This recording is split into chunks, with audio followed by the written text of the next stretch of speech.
Imagine having to use a cane or wheelchair to get around after being able to walk normally your whole life, making activities like going to the store and hiking a tiring task. That's what happened to one local woman. In a News 11 special report, I bring you The Will to Walk, showing how with determination and a strong support system, anything is possible.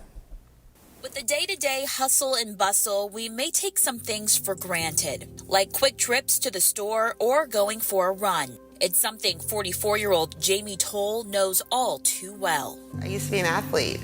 I was a businesswoman. I loved to play dress up in my 5-inch heels and my beautiful suits and accessorize with all the jewelry and everything. And I kind of lost myself because I couldn't do anything that I used to enjoy doing. For Jamie, life used to be a walk in the park. And that's the boyfriend. In good health most of her life, but she noticed something was off in her early 30s. Jamie was tripping on her feet more than usual and exhausted, only able to stay awake for a few hours. The symptoms took a turn after a flight to visit her mother. When I got off the plane, I couldn't walk right. My whole body was spasming and jerking, similar to somebody with Parkinson's or a severe tremor. The spazzing and jerking turned out to be hereditary spastic paraplegia, or HSP, a rare inherited disorder that causes weakness and stiffness in leg muscles. The easiest way to describe it is kind of funny. It looked like I was trying to twerk while I was walking, and it wasn't pretty. HSP is a slowly progressive disease that may eventually require the assistance of a cane, walker, or wheelchair. Jamie experienced a foot drop in her left leg, making it difficult to lift, ultimately resulting in her using a cane. It affects her neurological system in a way where she loses sensation. She isn't able to move her muscles quite as easily as some might think. All these things together that make it very difficult to walk in a normal manner. It's hard to say exactly how many people have HSP because it's often misdiagnosed. But according to the United Kingdom National Health Service, an estimated range from 1 in 11,000 people to 1 in 77,000 people are diagnosed with HSP.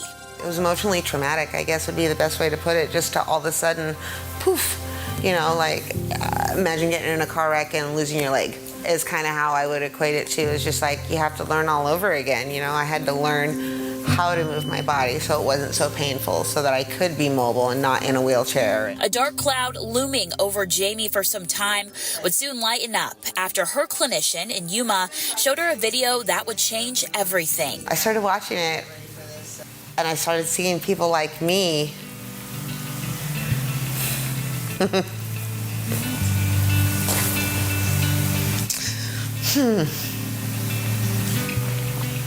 I started seeing people like me being able to do the things that I couldn't do anymore. And this is what happened. They're happy tears. And I was stunned. I didn't know what to say. I didn't think there was anything out there for me to help me and make life a little easier and maybe give me some resemblance of the life I used to have. That video introduced her to a custom C-brace that would allow Jamie to walk independently without the fear of falling. On and off, I can take it on and off as I need to. I do have to wear the shoe with it. I have the 2 different sizes, the 7.5 and the 10.5 wide, so extra wide, so finding shoes is difficult. I plug her in at night. And this is my little, tells me how much battery I have. I'm connected to Bluetooth, so I can turn it on and off on my phone. Lift my foot now, which is great, and I can walk, which is great. But the main purpose was so I would quit falling and not hurt myself. It's got a hydraulic type resistance in it, so she can walk down stairs and ramps without the fear of the knee buckling on her very quickly. So it gives her a chance to recover and walk very confidently and back to a normal stride as the best she can. Now, stepping to a new beat Jamie never thought was possible. Every night when I go to bed, basically my dream is I imagine myself walking and running. I used to love to run. Oh, running.